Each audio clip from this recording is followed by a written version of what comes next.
അപ്പൊ സുഹൃത്തുക്കളെ, എല്ലാവർക്കും നമ്മുടെ പുതിയൊരു എപ്പിസോഡിലേക്ക് സ്വാഗതം. മഹാരാഷ്ട്രയിലത്തെ പൂനെയിലാണ് കേട്ടോ നമ്മളിപ്പം.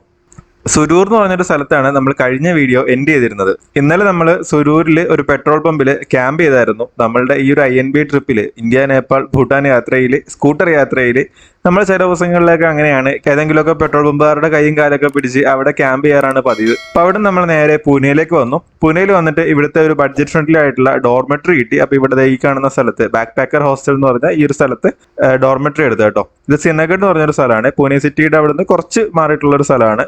സിനഗഡിലാണ് നമ്മുടെ ഈ ഒരു ഹോസ്റ്റലൊക്കെ ഉള്ളത്. ഇവിടെ അടുത്ത് തന്നെ ഖടക്വസ്ല എന്ന് പറഞ്ഞ ഒരു ഡാം ഉണ്ട്. ആ ഡാം കാണാൻ വേണ്ടിയിട്ടാണ് നമ്മൾ ഇപ്പോൾ പോയിക്കൊണ്ടിരിക്കുന്നത് കേട്ടോ. ഇപ്പൊ ഇവിടുത്തെ ലോക്കലായിട്ടുള്ള കുറച്ച് കാഴ്ചകളൊക്കെ ആയിരിക്കും ഇന്നത്തെ ഈ ഒരു വീഡിയോയിൽ ഉണ്ടാവുക. അപ്പൊ നമുക്ക് വീഡിയോയിലേക്ക് പോവാം. ഗുയ്സ്, ഈ പൂനെയിൽ എടുത്തു പറയേണ്ട ഒരു കാര്യം, ആരും ട്രാഫിക് റൂൾസ് ഒന്നും പാലിക്കാറില്ല കേട്ടോ.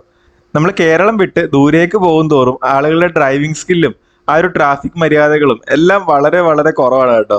കാരണം ഇവിടുന്ന് ആർക്കും വലിയ നിയമങ്ങളൊന്നും അറിയില്ല എന്ന് എനിക്ക് തോന്നുന്നു. കാരണം ഹെൽമെറ്റ് ഒക്കെ വെച്ച് പോകുന്ന ആളുകൾ വളരെ കുറവാണ്. ഇപ്പൊ ഞാൻ ഹെൽമെറ്റ് ഒക്കെ വെച്ച് വണ്ടി ഓടിക്കുമ്പോൾ ആളുകളൊക്കെ എന്നെ നോക്കാണ്. പിന്നെ എല്ലായിടത്തും ഉള്ള പോലെ തന്നെ ഇൻഡിക്കേറ്റർ ഇടാതെ വളയ്ക്കുന്നവന്മാരും ഒരു വെളിവില്ലാതെ വണ്ടി കൊണ്ടിറങ്ങുന്നവന്മാരും ഒക്കെ ഉണ്ട്. എന്തായാലും ഇതുപോലൊരു വലിയ സിറ്റിയിൽ എന്താണ് ആളുകൾ ഹെൽമെറ്റ് ഒന്നും വെക്കാതെ ഇത്രയും കൂളായിട്ട് നടക്കുന്നുള്ളത് എന്നെ ശരിക്കും അത്ഭുതപ്പെടുത്തി കേട്ടോ. പൂനെയിലെ ട്രാഫിക്കും ഭയങ്കര കൂടുതലാണ്. വൈകുന്നേരങ്ങളിലൊക്കെ അന്യായ ബ്ലോക്കാണ് കേട്ടോ. പ്രത്യേകിച്ച് നമ്മുടെ ഡോർമെട്രി ഒക്കെ എടുത്ത സിനഗഡ് എന്ന് പറഞ്ഞ സ്ഥലമൊക്കെ ഭയങ്കര ക്രൗഡഡ് സ്ഥലങ്ങളാണ്. അപ്പൊ അതുകൊണ്ട് തന്നെ നല്ല ട്രാഫിക് ഉണ്ട്. ഇപ്പൊ ടൈം വൈകുന്നേരം ഒരു 4:30 ആയിട്ടുണ്ട് കേട്ടോ. ഞാനാണെങ്കിൽ ഇന്നത്തെ ദിവസം ആകെ കഴിച്ചേക്കുന്നത് ഒരു വടാപ്പാവും ഒരു കാന്താബജിയാണ്. കാരണം നമുക്ക് യാത്രയിൽ ഫണ്ട് സേവ് ചെയ്യാൻ പറ്റുന്നത് ഫുഡിന്റെ കാര്യത്തിലാണ് മെയിൻ ആയിട്ട്. അപ്പൊ മാക്സിമം പട്ടിണി കിടക്കുക, പൈസ സേവ് ചെയ്ത് വെക്കുക എന്നുള്ളതാണ്. അതുകൊണ്ട് തന്നെ മിക്കവാറും ദിവസങ്ങളിൽ ഒരു നേരമായിരിക്കും നല്ല ഭക്ഷണം കഴിക്കുന്നത്. ഇന്നത് നമ്മുടെ നല്ല ഭക്ഷണം ഈ കാണുന്ന ബിരിയാണിയാണ് കേട്ടോ. ഇവിടെ അടുത്തൊരു ഗർവ ബിരിയാണി എന്ന് പറഞ്ഞൊരു കടയുണ്ട്. അപ്പൊ അവിടെ കയറിയതാണ്. 110 രൂപയുടെ ബിരിയാണിയാണ്. വലിയ കുഴപ്പമൊന്നുമില്ല, ടേസ്റ്റ് ഒക്കെ തിരക്കേടില്ല, നമുക്ക് തിന്നാൻ എന്തായാലും. ഇവിടുത്തെ ഡ്രൈവർമാരൊക്കെ ഇങ്ങനെയാണ് കേട്ടോ. നമ്മളൊന്ന് കയറി വരികയാണെങ്കിൽ സൈഡ് തരുമോ അങ്ങനെ ഒന്നുമില്ല. ആർക്കും മിറർ നോക്കാനൊന്നും അറിയില്ല എന്ന് എനിക്ക് തോന്നുന്നു. നമ്മൾ സൂക്ഷിച്ച് പഠിച്ചു കഴിഞ്ഞാൽ നമുക്ക് കൊള്ളാം, അത്ര തന്നെ. അപ്പൊ ഞാൻ നേരത്തെ പറഞ്ഞ പോലെ നമ്മളിപ്പോ പൊക്കോണ്ടിരിക്കുന്നത് ഖടക്വസ്ല എന്ന് പറഞ്ഞ ഒരു ഡാമിലേക്കാണ് കേട്ടോ. അതിവിടെ അടുത്ത് തന്നെയാണ്, കുറച്ച് ദൂരമുള്ളൂ പോകാനായിട്ട്. അപ്പം എന്തായാലും ഇപ്പൊ അവിടെ എത്തിയിട്ട് ബാക്കി കാര്യങ്ങളൊക്കെ പറയാം. അപ്പോൾ സുഹൃത്തുക്കളെ, ഞാൻ ഒരു ഖടക്വസ്ല ഡാമിൻ്റെ ആ ഒരു ഭാഗത്ത് എത്തിയിട്ടോ. ഇവിടെ കുറേ കടകളുണ്ട്. ഇവിടേക്ക് ഇരിക്കാനായിട്ടുള്ള സ്പോട്ടിലാണ്. നമുക്ക് എവിടെയെങ്കിലും പോയിട്ട് ഇരിക്കാൻ കുറച്ച്. ഇവിടെ ഒട്ടകവും കുതിരയൊക്കെ നിൽക്കണ നോക്കിക്ക്. ഒട്ടകം നിൽക്കണ നോക്കിക്ക്. ഒരു ചായ വാങ്ങിച്ചു. ഇതാണ് ആ ഒരു ഡാം. ഇവിടെയൊക്കെ ആൾക്കാർക്ക് ഇരിക്കാൻ പറ്റുന്ന കുറേ സ്ഥലങ്ങളുണ്ട് കേട്ടോ. നോക്കിയാൽ നല്ല അടിപൊളി ഒരു സൺസെറ്റ്. ചായക്ക് 10 രൂപയാണ്. ഇവിടെ പൂനെ വന്നതിന് ശേഷം ഫുഡിന് വലിയ കുഴപ്പമില്ല കേട്ടോ. ഒരു പോക്കറ്റ് ഫ്രണ്ട്ലി ആണ്. ഇവിടെ കുറേ കടകളുണ്ട് കേട്ടോ. ഈ ഒരു അറ്റം തൊട്ട് മറ്റേ അറ്റം വരെ ഇഷ്ടംമാതിരി കടകളുണ്ട്. പിന്നെ അതുപോലെ ഒട്ടകത്തിൻ്റെ പുറത്ത് കയറിയിട്ടുള്ള സവാരിയൊക്കെ വേണമെങ്കിൽ അതിനുള്ള ഓപ്ഷൻ ഉണ്ട്. ബീസ് എൻ്റെ പുറകിലൊരു ഒട്ടകം വരുന്നുണ്ട്. നോക്ക് ബീസ്, നല്ല അപാര വ്യൂ ആണ്. ഖടക്വസ്ല ഡാം. ഡാമിൻ്റെ മുകളിലേക്ക് കയറാനുള്ള ഓപ്ഷൻ ഉണ്ടോ എന്ന് എനിക്കറിയാൻ പാടില്ല കേട്ടോ. ഇതേ ഒട്ടകം പോകുന്നത്. ഇതിൻ്റെ പുറത്തൊരു വട്ടം ഞാൻ കയറിയതാണ്. എൻ്റെ പൊന്നു, സ്വന്തമായിട്ട് ഗൂഗിൾ പേ സ്കാനറൊക്കെ ഉള്ള ഒട്ടകമാണ്. ഇതിൻ്റെ പുറത്തൊന്ന് കയറിയിട്ടേ എവിടെ വെച്ചിട്ടെന്ന് അറിയാം, നമ്മുടെ മാൽവാനല്ലല്ലോ, മാൽപ്പേ വെച്ചിട്ട്, മാൽപ്പേ ബീച്ചിൽ വെച്ചിട്ട്. എന്നിട്ട് ഇതിൻ്റെ സൈഡിൽ മറ്റേ ചവിട്ടാനോ ഒന്നും ഉണ്ടായിരുന്നില്ല. ഇതിൻ്റെ മുകളിൽ കയറിയിട്ട് എൻ്റെ റിലേ പോയി. ഇതിനൊന്നുമില്ലെങ്കിലും പുറകെ ഒരു കമ്പെങ്കിലും ഉണ്ട്. മറ്റേ അതും ഉണ്ടായിരുന്നില്ല എനിക്ക് തോന്നുന്നു. നമ്മളിത് ആ ഒരു ഒട്ടകത്തിൻ്റെ ഓണറിനെ പരിചയപ്പെട്ടു. ഹായ്, आपका नाम क्या है? लल्ला सिंधे. और उसका नाम क्या है? സുജ. ഒട്ടകത്തിൻ്റെ പേര് സുജാനാണ്. ഇവിടെ ഇങ്ങനെ ഇതുപോലെ ഈ കടക്കാരൊക്കെ ഇങ്ങനെ ഓരോ പായകൾ ഇട്ടിട്ടുണ്ട്. നമുക്കിങ്ങനെ ഇതൊക്കെ ഈ ഒരു വ്യൂ ഒക്കെ ആസ്വദിച്ചുകൊണ്ടിരുന്നത് ഒരു ചായയൊക്കെ കുടിച്ച് ഭയപ്പെടിച്ചിരിക്കുക. എന്തായാലും ഈ ഒരു സിസ്റ്റം കൊള്ളാം കേട്ടോ. വീക്കെൻഡുകളിലൊക്കെ എന്തായാലും ഇത് ഫുള്ളായിരിക്കും. ഇപ്പം ഒരു ചില ഭാഗങ്ങളൊക്കെ തിരക്കുണ്ട്, ചില ഭാഗങ്ങൾ തിരക്കില്ല. പിന്നെ രണ്ടാമത്തെ ചായനോട് വന്നിട്ട് മാഗിയും തേയിലപ്പൊടിയും പഞ്ചസാരയൊക്കെ വാങ്ങിച്ചിട്ടുണ്ട്. നമുക്കവിടെ കിച്ചൺ ഉണ്ട്. അപ്പോൾ ആ കിച്ചൺ യൂസ് ചെയ്യാവുന്നതേ ഉള്ളൂ. അപ്പോൾ ആ കിച്ചൺ യൂസ് ചെയ്യുകയാണെങ്കിൽ എനിക്ക് എങ്ങനെ പോലെ ഒരു നേരത്തെ ഭക്ഷണം ഒരു 100 രൂപയ്ക്ക് ലാഭിക്കാം. മാഗി ആകുമ്പോൾ ഒരു 20-28 രൂപ ഒരു നേരത്തെ ഭക്ഷണം അതിൽ നിൽക്കും. നമ്മൾ ഈ സ്റ്റേ ചെയ്യുന്ന സ്ഥലമുണ്ടല്ലോ, ഇത് സിൻഹഗഡ് എന്ന് പറഞ്ഞൊരു ഫോർട്ട് ഉണ്ട്. ആ ഫോർട്ടിലേക്ക് പോകുന്ന ഈ റോഡാണ്. ഇത് മെയിൻ സിറ്റി ഏരിയ ആണ്. നല്ല നല്ല തിരക്കാണ്.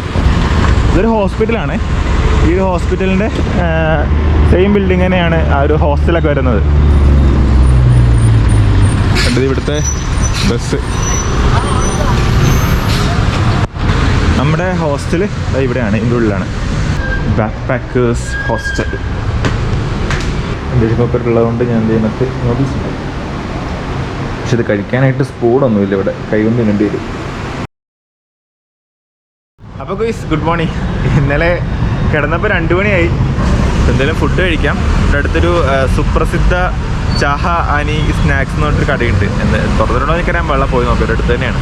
കൊല്ലം പോയി കഴിച്ചിട്ട് തിരിച്ച് റൂമിൽ വന്ന് ഒരു ഉച്ച കഴിഞ്ഞിട്ട് എന്തായാലും പുറത്തേക്ക് ഇറങ്ങുന്നുള്ളൂ. അതെവിടെ പോകേണ്ടതെന്നൊക്കെ നമുക്ക് അപ്പം ആലോചിക്കാം. ഗയ്സ് ഇതാണ് ആ ഒരു കട. അന്യായ തിരക്കാണ് കേട്ടോ. എൻ്റെ പൊന്നോ, നിൽക്കാൻ പോലും സ്ഥലമില്ലല്ലോ. ഗയ്സ് ലൈഫിൽ ആദ്യമായിട്ടാണ് ഇതുപോലത്തെ പായസം പോലത്തെ ഉപ്മാവ് കഴിക്കണേ.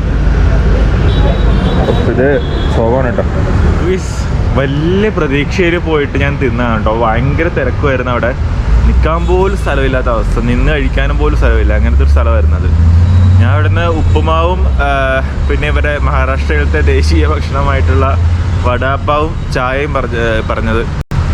ചായ നല്ലതായിരുന്നു, നല്ല ടേസ്റ്റ് ഉണ്ടായിരുന്നു. വടാപ്പാവ് കുഴപ്പമില്ലായിരുന്നു. ഉപ്പുമാവ് ഉണ്ടല്ലോ, ഞാൻ ലൈഫിൽ കഴിച്ചിട്ടുള്ള ഏറ്റവും അലമ്പ് ഉപ്പുമാവുള്ളതാണ്. ഞാൻ ഫുഡ് അങ്ങനെ വേസ്റ്റ് ആക്കാറേ ഇല്ല. എത്ര പറ്റാതെങ്കിൽ ഞാൻ കഴിക്കാറുണ്ടത്. പക്ഷെ ഇതെനിക്ക് പറ്റാണ്ടായില്ല. ഞാൻ പകുതിയോളം തിന്നിട്ട് പറ്റണില്ല. ഞാൻ ലാസ്റ്റ് അവിടെ വെച്ചിട്ട് പോകുന്നു. കഞ്ഞി ഉണ്ടല്ലോ, കഞ്ഞിയിൽ പോലും ഇത്രയും വെള്ളം ഉണ്ടാവില്ല. ഓൾറെഡി ആളുകൾ ഇരിക്കുന്ന സാധനമുണ്ട് ഉപ്പുമാവ്, അവരുടെ ഉപ്പുമാവ്. അതിനകത്ത് കുറച്ച് ചമ്മന്തി എല്ലാവരും കോഴി ഒഴിച്ചിട്ടാണ് തന്നത്. നമ്മുടെ ടോർബിറ്റിൻ്റെ ഫ്രണ്ടിൽ നിൽക്കുന്നത്. എനിക്ക് കുറച്ച് വീഡിയോസ് എഡിറ്റ് ചെയ്യാനുണ്ട്. ഞാൻ ഇപ്പോൾ എഡിറ്റിങ്ങിന് പോയിരിക്കാൻ പോകണം. എന്തായാലും ഉച്ചക്കിനും പുറത്തേക്ക് പോകുന്നില്ല. ഇവിടെ ഭയങ്കര പൂനെ എന്ന് പറഞ്ഞു കഴിഞ്ഞാൽ ഭയങ്കര പൊല്യൂട്ടഡ് സിറ്റിയാണ്. ഭയങ്കര പൊല്യൂഷനാണ്. പൊടി എന്ന് പറഞ്ഞു കഴിഞ്ഞാൽ ഭയങ്കര പൊടിയാണ്. നമ്മളെന്തെങ്കിലുമൊക്കെ ഈ ഡസ്റ്റിൻ്റെ പ്രോബ്ലം ഉള്ള ആൾക്കാർക്കൊന്നും ഇവിടെ പറ്റത്തില്ല. ഭയങ്കര സീനാണ് ഇവിടെ. അതേ റൂമിലേക്ക് പോയിട്ട് പോയി എൻ്റെ എഡിറ്റിങ് കാര്യങ്ങളൊക്കെ നോക്കട്ടെ. ഗുയ്സ് അപ്പോൾ ദേ ഒരു 4-5 മണിക്കൂറായിട്ടിരുന്ന് എഡിറ്റ് ചെയ്യാൻ കേട്ടോ. ദേ ഒരു വീഡിയോ തീർത്തു. പ്രോസസ്സിങ്ങിന് ഇട്ടേക്കാണേ. എന്തായാലും ഇനിയിപ്പം ഞാൻ പോയി ഫുഡ് വല്ലതും കഴിക്കട്ടെ. പുറത്തേക്ക് പോവാം. നമുക്ക്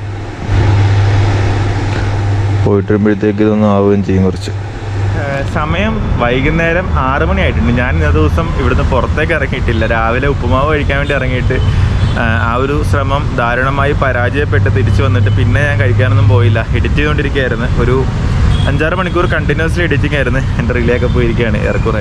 എന്തായാലും ചെയ്തുകൊണ്ടിരുന്ന വീഡിയോ കംപ്ലീറ്റ് ചെയ്തു. അത് ഞാൻ പ്രോസസ്സിങ്ങിന് ഇട്ടിട്ട് അവിടെ ബെഡിൽ ഇരിപ്പുണ്ട് ലാപ്ടോപ്പ്. വല്ലതും കഴിക്കാൻ വേണ്ടി ഇറങ്ങാൻ. എനിക്ക് വിശന്നിട്ട് നല്ല വിശപ്പുണ്ട്. ഞാൻ ഒന്നും കഴിച്ചിട്ടില്ല. ഇന്ന് ആ ഉപ്പുമാവ് വാങ്ങിച്ചാണെങ്കിൽ തിന്നതുമില്ല. നമുക്ക് ബിരിയാണിയോ ചപ്പാത്തിയോ എന്തെങ്കിലും കഴിക്കാം. നമ്മൾ ഇന്നലെ കഴിച്ച ഗർവ ബിരിയാണി ഉണ്ടല്ലോ, അവിടെ പോവാം. അപ്പോൾ ഗയ്സ് നമ്മൾ ആ ഗർവ ബിരിയാണി എന്ന് പറഞ്ഞ ആ ഒരു ഷോപ്പിലേക്ക് വന്നിട്ടോ. അപ്പോൾ ഇവിടുന്ന് ഞാൻ ചിക്കൻ ഫ്രൈയും പിന്നെ നല്ല റൊട്ടിയും പറഞ്ഞിട്ടുണ്ട്. എന്തായാലും ഇത് അത്യാവശ്യം കുഴപ്പമില്ല കേട്ടോ. നല്ല ഫുഡായിരുന്നു, പ്രശ്നമൊന്നുമില്ല. നമ്മൾ നീറ്റ്നെസ്സിൻ്റെ ആയിരുന്നു ഒരുപാട് നോക്കാൻ പാടില്ല. ഫുഡിൻ്റെ ടേസ്റ്റ് വൈസ് നോക്കുകയാണെങ്കിൽ വലിയ കുഴപ്പമില്ല. അപ്പോൾ ഇവിടുന്ന് ഫുഡൊക്കെ കഴിച്ച് തൊട്ടടുത്ത് തന്നെയുള്ള ഒരു ചായക്കടയിൽ കയറി ഒരു ചായയും കുടിച്ചിട്ട് ഞാൻ തിരിച്ച് റൂമിലേക്ക് പോകാൻ കേട്ടോ. ഗുയ്സ് നമ്മളിനി അങ്ങോട്ടേക്ക് ഇടുന്ന വീഡിയോസൊക്കെ പൂനെയിൽ നമ്മൾ പോയിട്ടുള്ള ട്രെക്കിങ്ങും കാര്യങ്ങളൊക്കെയാണ് കേട്ടോ. അപ്പോൾ അടുത്ത വീഡിയോ കിട്ടില്ല വീഡിയോ ആണ്. രാജ്ഘട്ട് എന്ന് പറഞ്ഞ സ്ഥലത്തേക്കുള്ള ഒരു ട്രെക്കിംഗ് വീഡിയോ ആണ്. നമ്മൾ റായ്ഗഡിന്റെ വീഡിയോ ഓൾറെഡി ചെയ്തിട്ടുണ്ട്. റായ്ഗഡ് പോലെ തന്നെ വളരെ വലിയൊരു ഉയരത്തിൽ നിൽക്കുന്ന ഫോർട്ടാണ് ഈ രാജ്ഘട്ടും.